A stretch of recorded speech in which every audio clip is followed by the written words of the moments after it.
with the millennial pause. Oh, No, welcome but to we're having Slowburn, where cozy chaos, unhinged book talk, and a lot of questionable opinions come together. I'm Miss, and I'm Steph. and yeah, we're still working on this intro thing, but you're stuck with us now, so here we are. And I still waved. She did. She did. She's always going to wave. It's always going Always to be a good. thing. So waving is it. So welcome everybody. We're happy you are here with us again for the next episode. We appreciate having you. We love that you are a part of this. And let's dive in. I guess the first thing that I want to talk about is Steph, what are you reading this week? Well, I just finished Saturday morning. I just finished When the Moon Hatched. Can you see that? By Sarah A. Parker. And it was amazing. And then a second book does not come out until April, I think is what I remember. Really sad. It's just to be continued until April. So it was wonderful.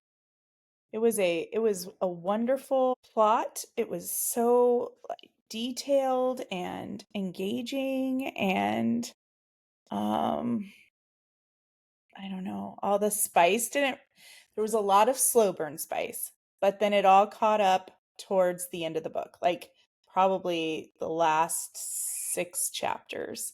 And it was really good. It was a very well thought out and plotted out, like relationship builder, right? Of enemies to friends. It was great. I have nothing bad to say. 5 stars. Sarah, woo, look at you. You know. I like it. We're still gonna have to circle back to that someday. What This makes is it true. so? And I just read the first page of this, and I know you've read this book. Okay, Right? yes, the Zodiac Academy. I loved the first 5, Okay. and I got to Okay. and I got to book 6, and I kind of got the ick, and I haven't been able to like pick it back up and finish it. So you'll have to tell me when you get to book 6, like if you can like go. Yeah, okay, because here's what happened. Mr. R had got me this book in the series. Oh, Restless Stars. However, it's number 9. Yeah, And I was like, I think I have to start with number 1. you And do. he was like, I don't think so. I was like, no, that's pretty much how it goes. Yeah. There is some books you don't have to read in sequential order, but that is one that you are going to miss a whole lot if you don't. Yes. And I was like, so now I have to go back. He's like, I can return it. And I was like, no, it's a sign. No, It's a sign. it is. I need to read the book. Yeah. So, and it just gives you more reasons why I love Men with Shadows. It's really okay, good. Good. I like that. Yeah. Yes. I like the dark. Okay. Yeah. How about you? Yeah, What are you reading? I just finished actually last night Phantasma by Kaylee Smith. That's on my TBR. That was not at all what I expected. First off, I don't know what I went into it expecting, but it wasn't what I read. Is the cover deceptive? Like when I look at the cover, I'm not judging it. I just have an idea of how it's going to be really dark and spicy. It had its spicy parts. I don't know if I would say dark. Okay. It was definitely different. Like I didn't expect it to take place like in the 1920s-ish. Oh, okay. Earlier. Okay. She still wore a corset. And he was in like a suit. Like were you expecting more like Renaissance, or were you expecting more present day? I was expecting more modern, like present day. Like I was not expecting Blast from the Past. And it wasn't bad. And again, I didn't go into it really knowing what to expect or what I was looking at. I'm really bad about reading the synopsis first.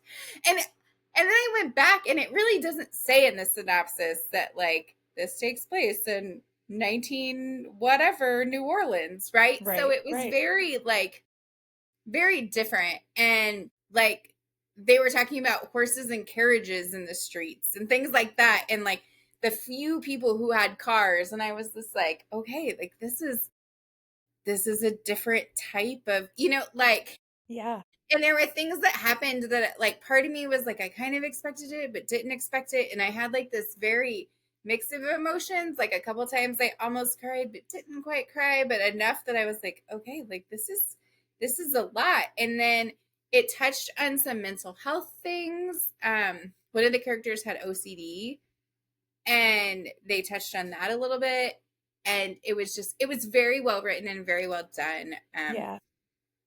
I did give it 4 stars only because I was able to put it down and only read a couple of chapters like a night and go to bed. Like it Oh, didn't keep me yeah. awake at night, right? You didn't want So, to finish. You didn't want to lose yeah, sleep.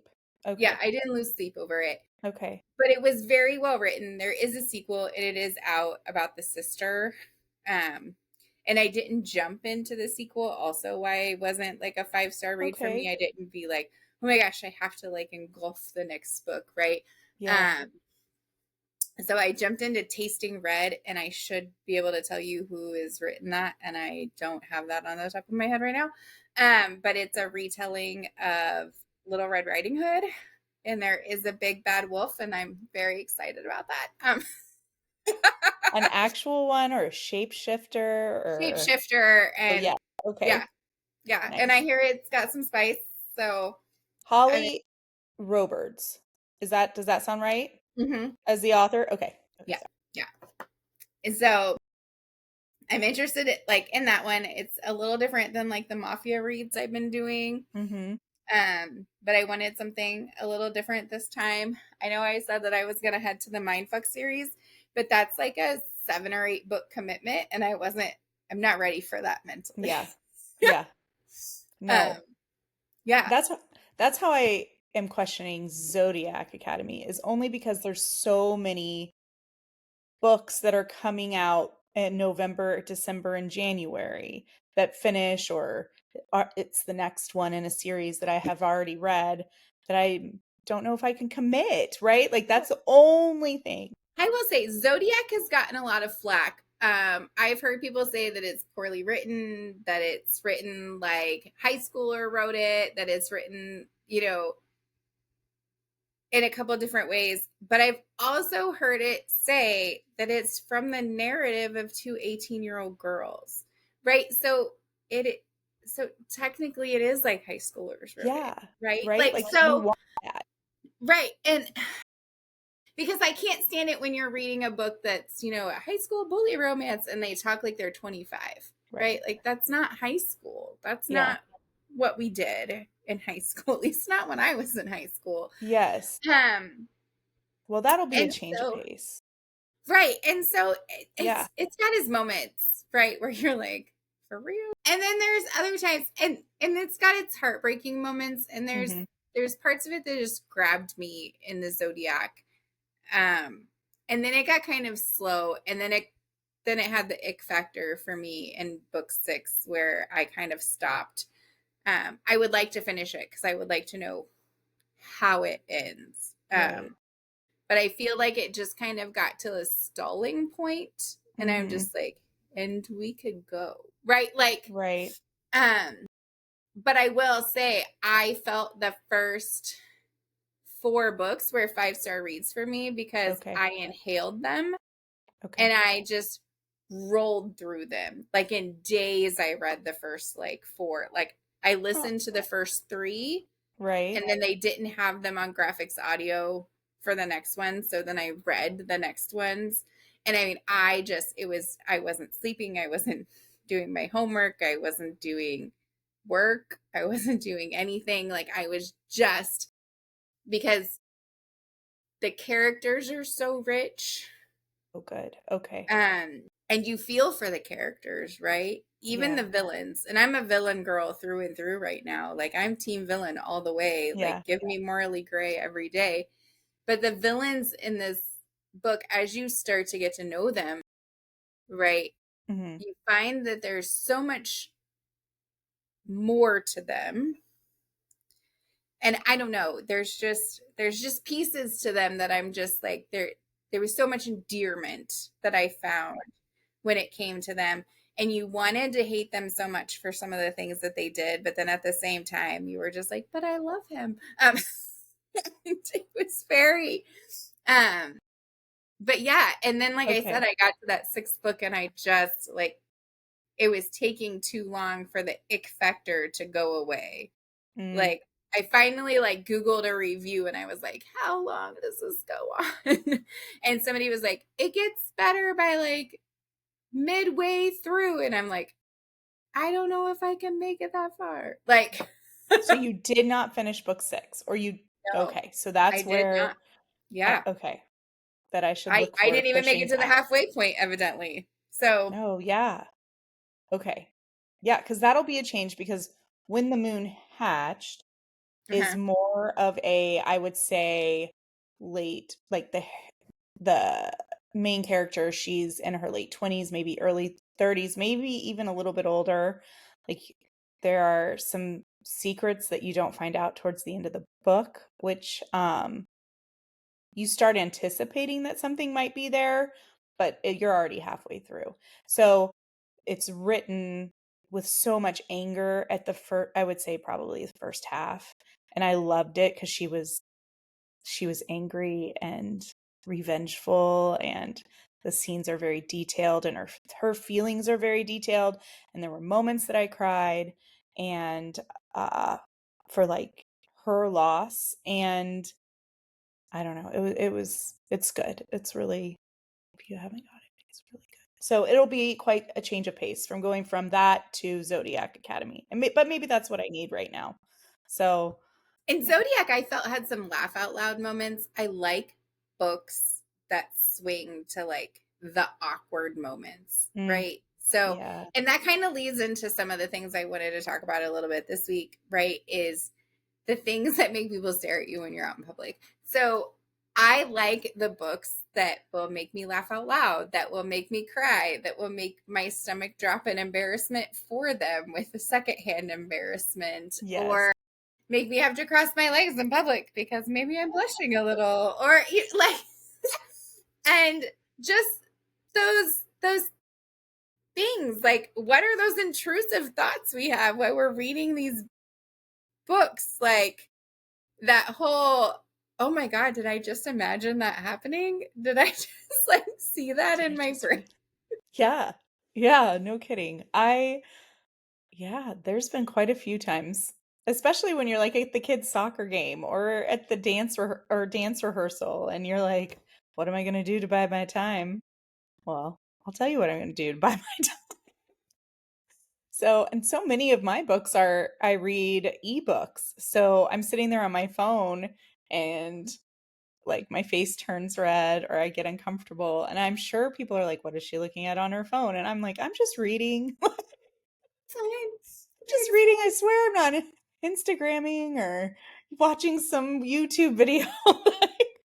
So, yeah, you become very aware of that. But then, like, I'm out in public and I'm reading my little ebooks, and somebody has the whole full on book, and I'm like, oh, she's a reader too. Like, but I can't connect, right? Because I have to be like, here's my phone. So yeah. So um maybe I should upgrade to like Kindle, or I don't know, some type of tablet where I'm like, it's a tablet, it's an ebook. So Right. maybe that would help with the embarrassment, or where I'm just crying, or I swear it wasn't an email, it was a book. So yeah. Yeah. I will say though, hats off to those that I don't know if it's still considered cosplay when it's book talk, right? Like, and they'll make the reels of like those amazing scenes in the books that we can't forget. And I Yeah. love watching them acted out by people because I envision it in my head. I want to be those characters, and hands down to them for being like brave enough to be the Zade Meadows and the Violet Sorengales and the whoever else is the talk of the moment, right? Yeah. Like, I I love and appreciate all of the people who come in there and put those characters to life, and all the audiobook readers who give them voices, and all of the, it's one thing for me to paint a picture in my head, and I love the pictures that I create in my head, and it's so hard to think of somebody else putting that out loud Yes. or putting a visual to what's inside my brain, because I know that it's never going to be the same thing, right? It's just Right. not. Right. But at the same time, I feel like when I see those, I'm just like, oh my gosh, like that was an amazing take on my house, my chair, my woman, right? Or our last name is Meadows, or just all those things that made you feel a little awkward, that you had to close the book for a second, make sure to staring at you as you're reading it, and you're like, can anybody see this? Does anybody know that I just read that? Yeah. Yeah. I don't know. I think it would be fun. I might have said this before, but I think it would be fun to go to those cosplay balls or even just, I don't know, gatherings. I think it would be fun to I was um, actually just thinking today, like, I feel like interact. a great start to that would be the Ren Fair. Like, I just drove by the signs Yeah. today for the Ren Fair, and I'm Yeah. like, how great is that? Like, it's not necessarily the the Akatars or the Fourth Wing, whatever, but like, what a great place to be able to dress up like a fairy, and like nobody looks at you funny Right. for it, Be in good company, right? But I right? feel like you would walk through it. I haven't been to Ren Fair since, oh gosh, since I was like maybe early 20s. So to do that, that's a great idea. But because you're in good company, and I do feel like you would walk through, and the majority of the people there are somehow reading the fantasy novels, right? Or the romantasy novels, like they. So, yeah, I think that's a great idea. Maybe we should do that Right? I feel like we just need to get all the girls together and and dress dress up. like whoever we want and just go And just, and just yeah, have at it. Yeah. and just, yeah, that would be a lot of fun. We will just share pictures of it. Oh my gosh, I know, right? Yeah, that would be great. Or do a live on Insta, maybe just for a little bit. Yeah, maybe. Maybe not. See how you feel. I would I think also that's a like good to idea. say, as we're talking about these things that, we're trying to hide out in public, or like guilty pleasures, which I have to say, our other BFF in our little trio hates the term guilty pleasure. She says that she has never understood what that term means, because she doesn't feel guilty about anything in her life that brings her pleasure. Like, Yeah, she doesn't want to feel guilty about it. She doesn't matter how dumb it is. She doesn't matter if somebody thinks it's depraved. She doesn't feel guilty about the things that make her feel good. yeah, Like, I try to explain it to her, like, one of my guilty pleasures is watching stupid dance movies like Center Stage and Save the Last Dance. And like, those are my guilty pleasures. I was right. never a dancer, but I wish I could be, right? Like, I have no rhythm, guys. I trip over air. It's not great. I'm not graceful. Like, it's not a good thing. I feel like you just Um, don't try enough. no, no, I seriously have no rhythm. Um, but like, I've always, like, those have always been like the epitome of like the best 90s movies, Right. next to Empire Records. Why Empire Records, I feel like, is the greatest day ever, because who can be sad when it's Rex Manning Day, right? It's just the I don't know. I was best. a Dirty Dancing fan.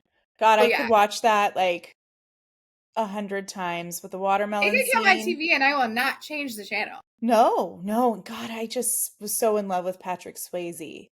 I just, I mean, Rest in peace, that's Pat. not right. That's not I don't think that's a surprise with the book boyfriends that are Right? out there. But like, God, I My just mom's is loved him. Twilight. Twilight. My mom says Twilight. Every time it comes on TV, she will I not change it. She will watch it. she will. Um, but yeah, so like I guess the thing is do we believe that like our books are guilty pleasures, or is it just book snobbery? I I don't feel like my books are guilty pleasures. God, I love them. I feel like I deserve them. I feel like after, I don't know, spending most of the summer reading, I feel like I worked hard for that time to finally sit down and do something that I enjoy, right? And put my mind at ease and not have to, I don't know, function or take a day on the weekend where I'm just inaccessible other than for like the basic needs of my kiddos. Like, because they're all getting old enough where they don't really want me to be around all the time anyway. And then I'm also like, I'm modeling really great behavior. They're like, what's mom doing? She's reading a book. Ooh. So my kids aren't illiterate. Like, they see me do Right? modeling the behavior. Like, so I think, I don't know. I just don't feel like it is a guilty pleasure. I feel like it's a pleasure. I feel like I feel like to some extent there's a certain privilege to it, which, I wish everyone had that privilege to have that type of pleasure. And but I never feel guilty about it. So, I mean, even when I like turn something in past a deadline, I'm like, that deadline is always going to be there. That paperwork's still not going away. Like, so, but my sanity might if I don't escape to something that I feel like is, you know, that helps us all out. Whatever trigger warnings are in the book or not. Like, Right? I feel like when I read this past week When the Moon Hatched and all my very few moments of free time, that like it matched what I was feeling. It matched the rage that I was feeling in life, right? Like, and it was an escape which gave me pleasure and was it helped me cope with what the reality was. So I don't know. I don't know. How about you? Do you feel guilty about it? I feel I don't know if I feel guilty about it.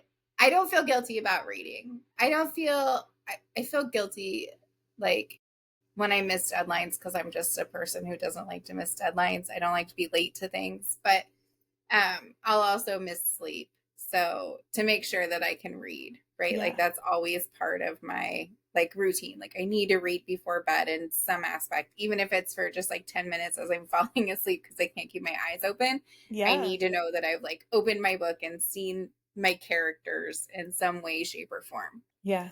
Um, Also, let me circle back real quick to the wildflower wallflower debacle Oh for yeah. anybody who doesn't want to hear fast forward for like 15 seconds because there's going to be a spoiler.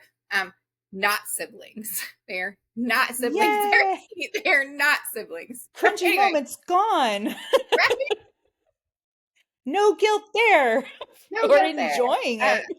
Right, so go back to where we were. Sorry. No, great. That was Yeah, I think that originally, right, when I changed from reading your like everyday James Patterson, Nicholas Sparks, Jodi Picoult, like your big mainstream authors, and I went through this really big book drought, and then all of a sudden, one day I found a book, like a free book by Lucy Score, which her books are stupid laugh out funny. Like I love her books, super easy reads, great sexy scenes in them, like good heat going on, like yeah. things that I'm like, "Ooh, my partner could do that." And they're like realistic, right? Like there's no there there's not it's not always like a small town romance. Like it's, this girl who came home and is down on her luck and now she's the school's soccer coach because she played soccer there, right? Like, I mean, it's just like normal shit that can happen. Like, it's not always, Yeah. the worst, like, I live out on the farm and Billy Bob came, like it's not that. It's so much of it's relatable. Right. And so I've read a lot of hers, and a lot of hers are just laugh out funny. And she got me out of like one of my biggest book slumps ever. And for a while, with it being so steamy, I was a little embarrassed at first because I was like, I've never read anything so smutty. Like this is, because Nicholas Sparks is very closed door, right? Like it's a closed door romance. Yeah. You don't Yeah. you don't really know, like that they are, but you don't know that they are. They might kiss, but that's about. So this was the first time Yeah. there was like a whole, we're gonna rip clothes off and we're gonna throw you against a wall, and you're like, oh, so this is happening. Yeah, like, and I'm like, oh, Yeah. okay. And I kind of like this. Right. And so I was a little embarrassed just in that, like, I don't know if I want people to know I read these things. And then as I got more into it and started talking to people about the books that I've read, I found out that so many more people in my close circle of people Mm-hmm. were reading the same types of books, right? And then sharing their recommendations, and then finding that other people I was working with, though not as close to, were reading similar books, and even on like the next darker level, right? So Mm-hmm. then I'm saying that, oh, I like this book, and they're like, oh, well, if you like that, then maybe you should check out like Zaid in Hunting Adeline. And I was like, oh, okay. And then I'm like, wow, Yeah. what was that? Right. And it just kind of opened my eyes to so many things. And then I'm like, well, if we're all just like openly and freely talking about these things, Mm-hmm. then what is there to be embarrassed about? So then it goes Right. back to what C had said, the third of our trio, about why is it guilty if it brings you pleasure? Right. And so I was like, I'm just enjoying something. And then I got to thinking about, like, men don't feel guilty about watching porn. Mm. Right. Like a lot of them like are proud of it. Not all, but like Yeah.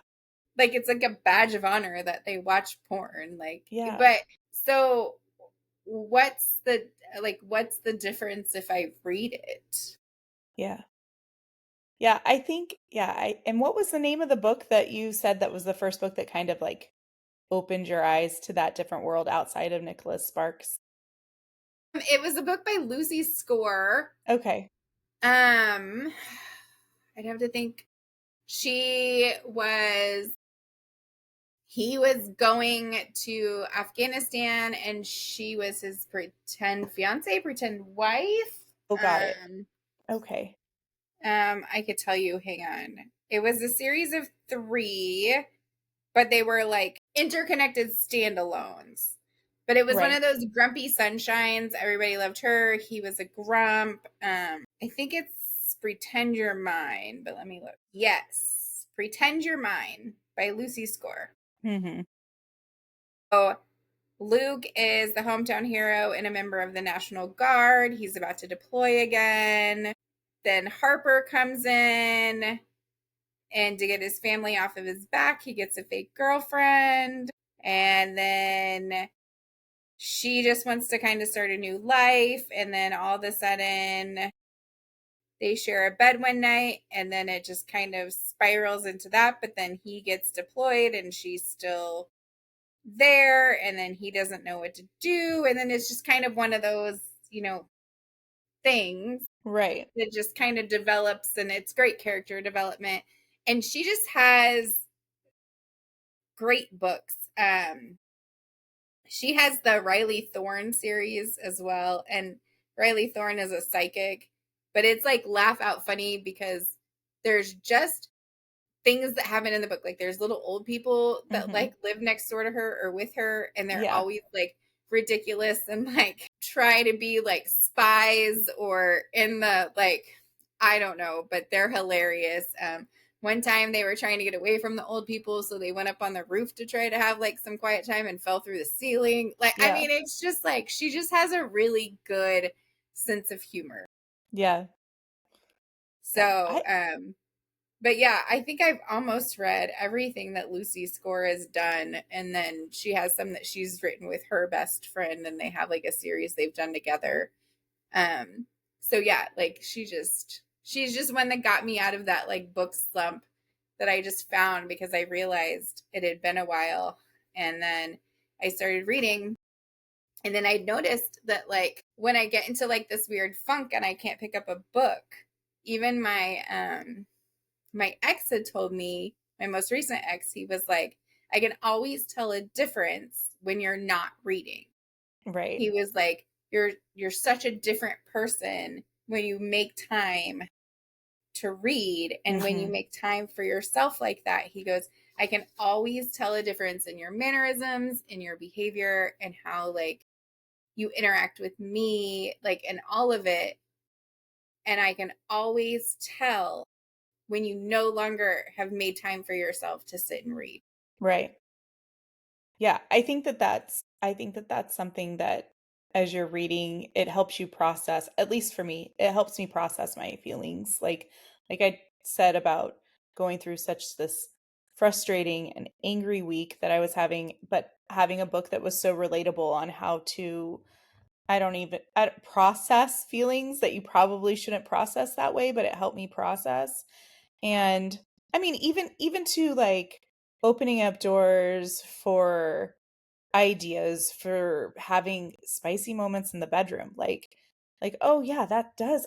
Oh, I haven't done that in a while. Like, I think that those are really I don't know. I think that that's what's so wonderful about reading and books. And yeah, I mean, even though we read mostly nonfiction wonderful books, I think that yeah, they make such a huge impact in our Did you lives. say Like you read nonfiction?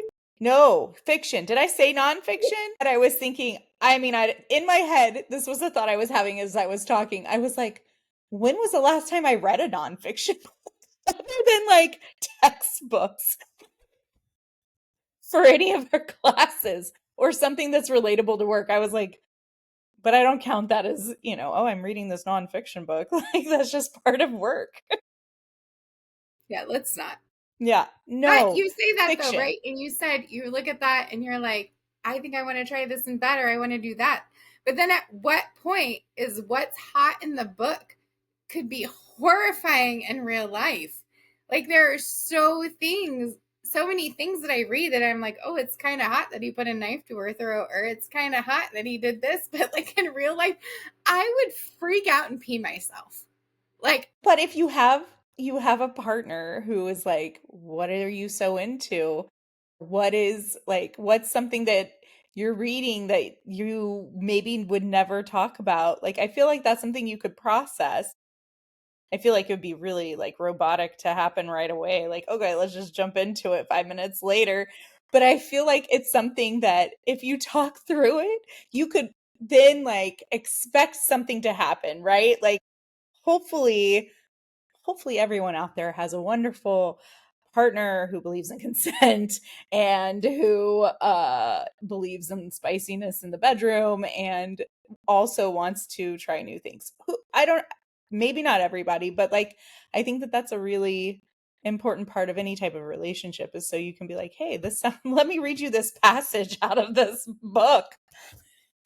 This sounds like in just this recent book, When the Moon Hatched, like they had angry sex. Like, I have had that. That is, yeah, where they're bantering throughout the whole entire scene of intimacy, and you're like, yeah, absolutely. Let's talk this out, but fuck me at the same time. Like that, like but then see, this is a quote I sent though to the person that I am talking to, and it was from my book, and I sent it, and I might have sent it to you too, or whatever, just because I was reading it. I was like, oh, so this is oh, this is happening, great. and it was he seared a kiss into the sensitive spot at the end of his trail. I want to know everything. I want to see all the darkest corners of your mind. He tilted his face up to whisper his next words right into her ear. I want to taste your sins. And I thought that that was like the sexiest line. I want to taste your sins. Because after that, like, he went downtown and he just like had a feast. And that was phenomenal. However, I sent like that quote, and it's from Phantasma for everybody listening. I sent that quote to the guy I'm talking to, and all I got back was a question mark. You should have said the question mark is unacceptable. I need a response. I need words to respond to that. No, I know. One of the scenes or quotes from When the Moon Hatched was, I hate you, I whimper, lifting my hips to meet the next heavy thump. No, you don't, Moonbeam. You love me. You are just too busy feasting on my heart to notice. Do you want to fight or fuck about it? And I'm like, yes. And I both All of it. All of it. to fight you while I fuck you. Yes. And I still hate you in this moment, although I'm loving everything you're doing to me. Like, no, I think you should text him back and say you have to respond to this. This is this. What are your thoughts? How did this make you feel? What do you All I got think? back was a question mark. I just got back a question mark. That's it. Unacceptable. That is an Right? unacceptable response. Right? I need something that makes me blush or pisses me off at the same time. I feel like what a horrible book boyfriend. I already feel like that takes him out of the like running. Like he's just done. Yeah. So sorry, friend. Like, I yeah. think the last one I sent him, the response I got back is, what the fuck are you reading? Wait, what quote was that? Hang on, let me find that one. And it was from The Wildflower. I know that for a fact. It was from The Wildflower because it was recently that I had sent it. And yeah, his response was, what the fuck are you reading? Oh, he said, next time I won't be so nice. Next time I'll kill the fucker right in front of you and then I'll fuck you and use his blood as lube. Resourceful. Yeah. I mean, I felt like that was a very, like, that's what I swoon over in my books. And yeah, it's a little ick in real life, but like, that's the kind of love I want. That's the kind of devotion I need. And all I got back is, what the fuck do you read? such amazing, wonderful books as well. Right? Again, calling all men. Like, right? please tell us. Yeah. What are your lines? What are the lines that can make you or your partner blush? I think that's, I don't know. I think that has to be there. Yeah. I don't know. It's very, first off, I feel it's such a vulnerable position, right?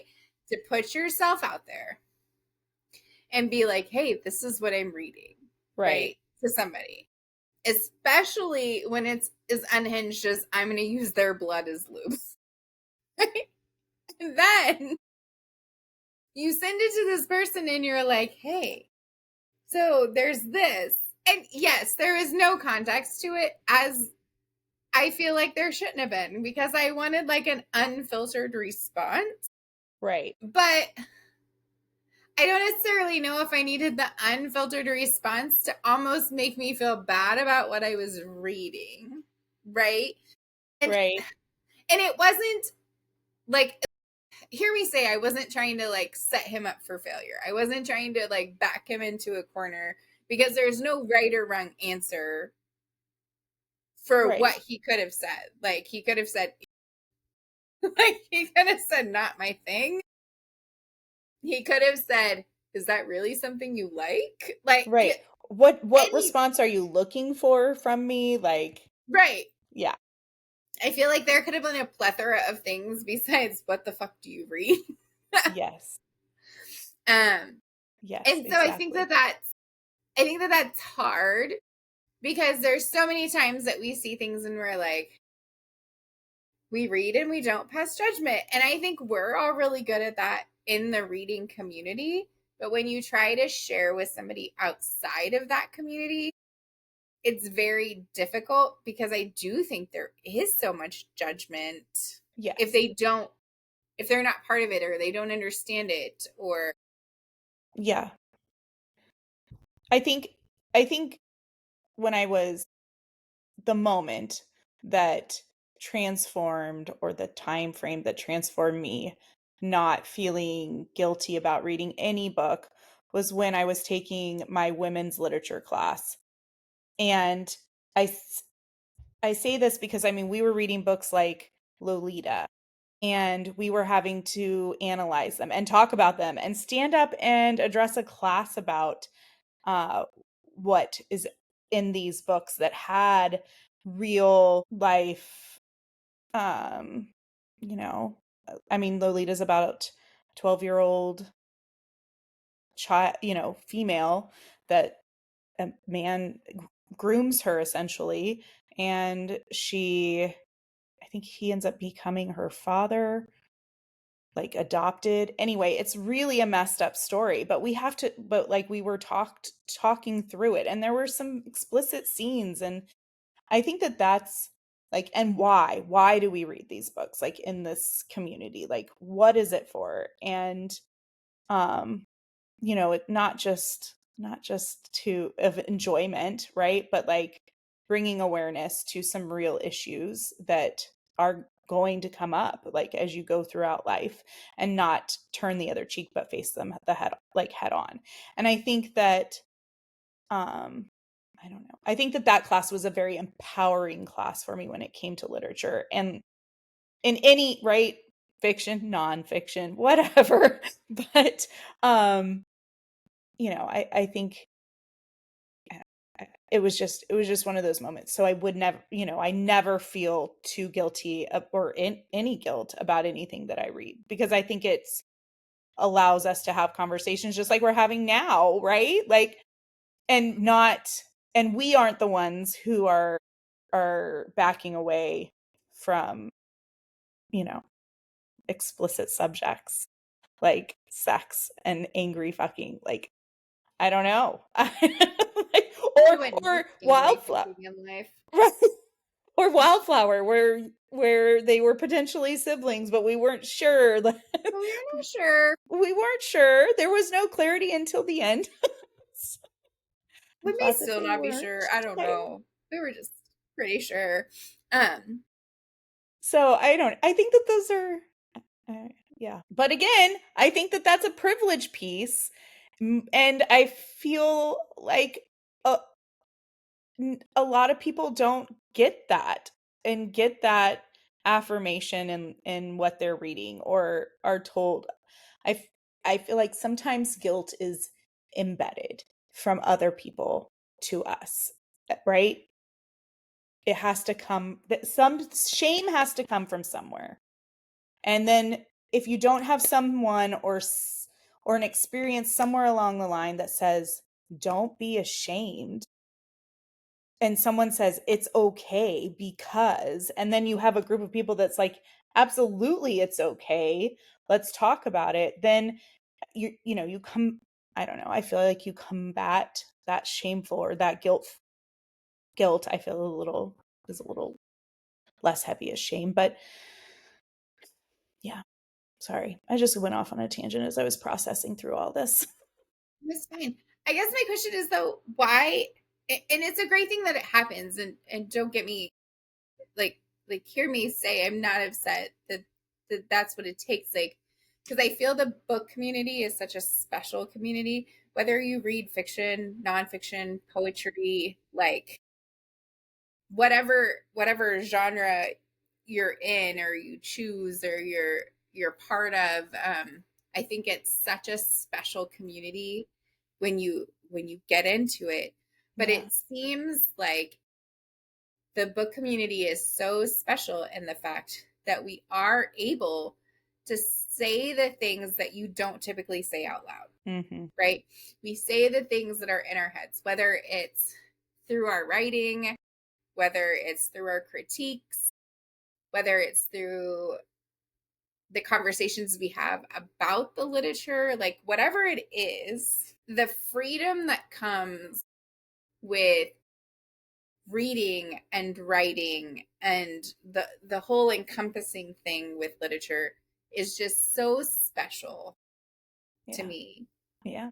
And it's something that I think the only thing that's come close to it in a second, in my opinion, is music, right? Right. Absolutely. Uh, Parallel, right? right. 100%. Yes. And it's just such a special environment where people can be themselves and say the things and just feel. Just feel the freedom to feel, right? Yeah, I think you said the main word, the key word, the freedom to do those things, to feel Yeah. And it's just such a and express. empowering thing. And like I said, music is such a parallel to that Hmm. freedom to feel and say the things and feel the things and have the things and make those connections. I feel deep connections to songs and music just as much as I feel them to specific books. Like, Hmm. and it's such a, I don't know. I beautiful is the only word coming to my head, and that's not even the right word. It's not even the best word that fits for that scenario. But I don't know. I know that you did tell me the other day when we were talking that you wanted to talk about book talk. Oh, yes. Okay. I just enjoy it. And I enjoy it because I find authors that I wouldn't seek out in bookstores or that don't necessarily pop on my suggested reads on um my ebook sites. Um and so I don't know. I just came across an author. I think I sent it to you today, and her name is Stacy I'm saying it wrong because that's what I do. Stacy McEwen. And I would have I recognized her most latest book from that had popped up through Book Talk, um, which is A Forbidden Alchemy. But she has a whole different series, and her humor is just great, and she's very relatable. And um, I think that when you're going down the rabbit hole of trying to get off of mainstream, I think that book talk is just one of those areas that can help you find the next read that you're like, I don't really want to read any of the mainstream stuff that I'm seeing right now. This doesn't interest me, or I'm looking for something different. So anyway, I just think that it's a lot of fun. I also enjoy all the little AI videos. I think I've mentioned this before on Book Talk that they create. I wouldn't know how to create them. I couldn't tell you where to start. I would love to. I would do a whole book off of those AI videos after reading it. Watch that and then read the book again. Right? So I I just think that I'm just thankful for it. So love it. It is such a it's a special thing. I save so many of people who are like, if you liked this book, then try these five. It saves me so much time with my ADHD and the scrolling and the yes. nonstop like reading book synopsis that I don't know why, because that's not how I choose a book, but I'll still read them. Because in the end, I'll pick a book that I didn't read the synopsis over. Right. So, and then the I like the people who, do the cosplay and the acting out of things, or we'll go back to before when we talked about the guys who were brave enough to get out there and Yes. be the Zaid Meadows and the Tamlins and the Zayden Ryersons of it all and just put themselves out there and be part of it. And do I feel like some of it is probably for the fact that they can get laid? Sure. Sure, why not? But I also find that I think in some way, shape, or form they enjoy it. Like one of the Yeah. influencers was talking on his thing and he said, yeah, I started it because I thought it was a good way to like get laid. Right. And he goes, and then I started to read the books and I found out I really kind of liked them. It like you because it's Yeah. not bad, like Yes. Yeah, well, and I think too that, you were talking about how the literature community, the book community is just such a special, right, like community. And I feel that book talk kind of brings everyone together. And I feel like there's so much support from authors and people who are supporting authors and we talked about those independent bookstores and what's one of the boozy book fests that go on. I think it's just really neat. I think it's such an amazing way to just continue to bring the reading community together. So I enjoy it. When I get finished with a book, I normally am scrolling through book talk for for a good few days as I'm like coming down off of the read of an amazing book, right? Confessing. counting So down until the next one comes out yeah, because you always find these books with these crazy cliffhangers. the crazy cliffhangers and so much time between the end of I one book know. and the next one. I know. I feel All like right. So we're coming close to the end of today's episode. Are you ready for your closeout question? I'm never ready, but yes, give it No, to I know you're never ready. I'm Okay. not I'm gonna try not to do those crazy pauses. I'm gonna work hard Okay. through it. I might hum or Okay. something. Okay. Okay. All right. Sing us a song. Um, if you had to lead a bookish rebellion, which three fictional characters would you want on your side, and who would you absolutely not trust? What do you mean absolutely not trust? Like as far as like I don't what do you mean by what are you looking for when you say absolutely not trust? Like you're leading a rebellion. Who are the three people you want by the side, and who are your three that there is no fucking way they would be with you because there's no way you could trust them to be by your side through this rebellion? Okay. Oh, I feel like I have to span across That's ages, fun. right? I feel like uh the main character I just uh that was in When the Moon Hatched, Rave. Um I would absolutely take her to charge the way, like in the book, not to give too much away as a spoiler, she bites a man's finger off, just straight off, and then she gets imprisoned and the piece of flesh is in between her teeth. Um and she's too weak to get it out right away. Like I'm like that's savage. I love that. Yeah. And then I think I would take I think her full name is Anne Shirley from Anne of Green Gables. I would need someone who was fierce and would say the words and write it down and she doesn't have a potty mouth. We would have to work on that. Um and then the third person, I don't even know. I've read so many good books lately. I think I think I would have to take the main character from Everflame series, and I forgot her name because I just have Rave's name in my head right now. Um,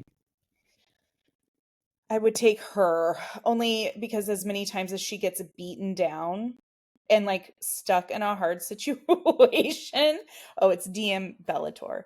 Um, she manages to get out of it and she continues to find like the perseverance to like continue on and go with the mission. And as far as not trusting people, um I think I think I'm in good company with all three of those individuals characters, to just not trust the majority of men in particular as we're on this revolution. Like I feel like they would all be my enemy and they'd have to prove it. They'd Are you really on my side? Am I going to bite your finger off and you're going to still kill me? Or are you joining us? Like, am I going to tell you how you are still oppressing women and children and minorities, and you are going to change your ways? Or are you going to try to lock me up? I mean, there's just so many things. Are you going to be, I think, are you going to be intimidated at the fact that I speak my mind and tell you where to put it, or have an opinion, or don't feel the need to be, traditionally tied down? And if so, then I don't trust you. Then, like, you're dead to me and on the other side. So I think I think that in general, like, you have a lot of things to prove. So across the board. Okay. I like it. All right, your turn. All You right. probably have thought about this. You've had a little more time. No, No, no, I have not. No, I have not. I I try have not to not thought ramble about as this. fast or as long. No, I just came up with the question. A good I one. I try to be fair so that we have this same little bit It of was time. good. It I was only get good enough time to think about it as you're rambling. as I'm So rambling. that's my thought process time. So let's see. The first person on my rebellion team is Zadist from the Black Dagger Brotherhood by J.R. Ward. Though he is probably the most broken and dangerous of the brothers because he has so many no fucks. He is probably the most loyal once he's on your side. So I'm going with Z all the way. My next person of choice is probably Nesta from Akatar. Nesta is such a badass, and she has such a feral energy to her. Yes. And I'm Team Nesta unapologetically. I like Nesta more than I like Farah, and I'm not sorry about it. I agree with that comment. Not sorry about it in the slightest. I kind of found Farah slightly whiny, but Nesta, she owns it and she's there for it. And I'll Yeah. do it. She's I'll take Nesta unwavering. any day. Yeah. Any day. As far as my third person on my team that I trust and want as part of my rebellion, that's such a hard one. Because I know like so many good characters. Like I know some good characters that are great with IT, and I feel like hacking would be such a great skill to have for a rebellion. I know some that are really good just with like loyalty. Like I could think of like Cassian, but then like I feel like he would be distracted by Nesta. Would he be good Yes. for me? Then there's like some of my dark, like I think Zayd Meadows might be fun to have because he's such a good vigilante and there are good ones. And then I always like, I guess I would have to go with Vicious from Black Dagger Brotherhood only because he is not only my favorite character ever in life, but I would hope that I had a chance with him if we were on this team together. However, he is the smartest individual and his computer skills outrank like anybody. So I feel like if I was on some kind of rebellion now in like this Mhm. digital age, I need somebody who knows just how to like kick all the ass like digitally. Plus Yeah. he can fight, right? So like he's just like a no-brainer. He's got brain and bronze, Yeah. so he can do like all the things. So I think that that's really important. And the person I would not trust, like hands down, is Tamlin. Oh man. Mm. I can't. I can't. I feel bad. I feel like he gets the short end of the stick from everybody. I feel like maybe somewhere there's a redeeming quality in him if we think really hard. But I just feel like he's a sellout. He's like Yeah. a easy road kind of guy. I didn't like him And even at the I beginning. don't know if I don't know if I'm a I feel like he would just betray you. Yes. Yeah. So my three allies are Z, V, and Nesta. Yeah. I think I like like it. it. I think I like it, and I feel like there's a lot of leather in that group. There is a lot. A There's a lot. lot of leather. So much leather going So on. much. I feel like, and it's black and a little like shiny. It's very, yeah, Hmm. a lot of blades. It's a Yes. lot Yeah. of, it's a lot of Maybe blades. some silver studs. I don't know why that comes to mind, but yeah, definitely. I don't, no, I don't think any, I don't know. Maybe Nesta would venture out because I mean, this would be modern day, and I feel like she would just be so shocked. Yeah. Like, I couldn't even imagine taking her out of her little house of wind to come out and like venture into the world. Yeah. She'd be Speaking of, disappointed. did you ever get through Crescent City? Did you? No, no, I started like chapter 1 and then I started at a time when I was really tired, so I just kept falling asleep. And then Mr. R brought home the actual book and I haven't like picked up an actual book in so long. I was like, "Ooh, well this is different. Maybe I'll go down that road." And so then I did. So, I might just go out and buy Crescent City. I just don't have I just can't afford a book a day. You Uh do realize you live 5 blocks from the library. from the library. Yes. Yes. From But I'm the like, library. "Ooh, I can keep this on my shelf." Like little What medals. a I'm falling trophy. into that trap. I'm falling into that trap.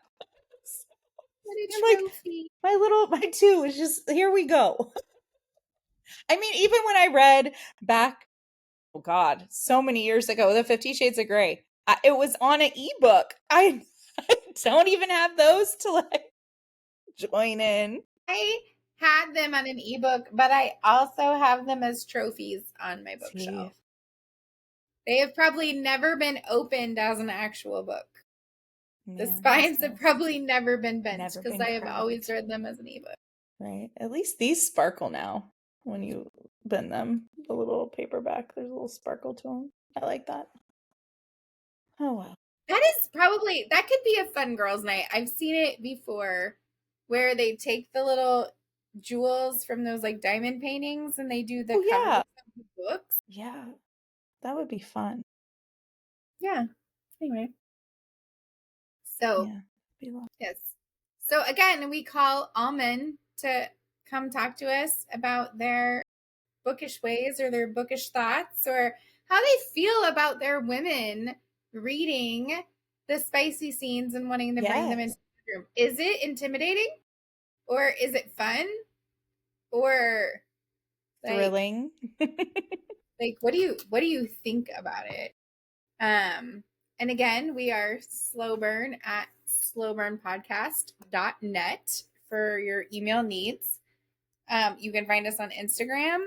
You can find us on Facebook, but I'm not going to lie, I post more on Instagram than Facebook.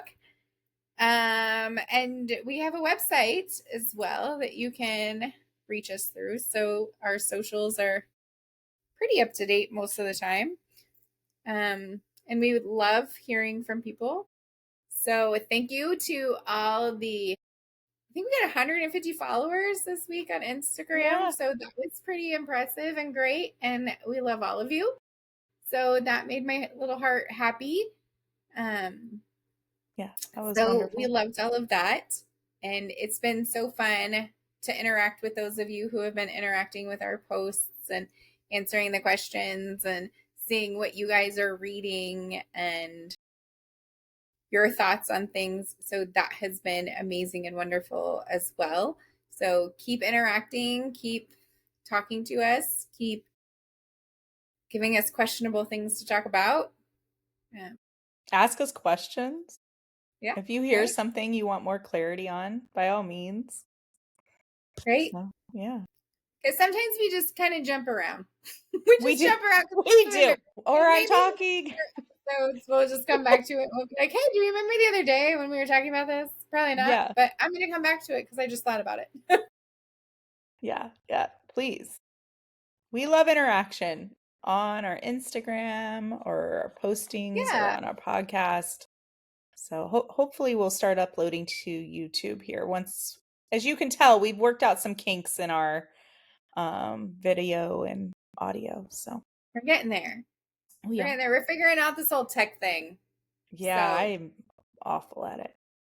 Thanks so to you we've been for working. holding us up. We've been working on the sound so that we don't have that weird echo. So now we're getting to the next steps. So hopefully soon. And we would love to hear from all of you as well. So this week, your question is, what's your most awkward bookish confession? So that is our question to you. You can reach out to us again on Instagram, Facebook, or at our email at slowburn@slowburnpodcast.net. And we will hear from you guys next time. Bye, guys. Bye, guys.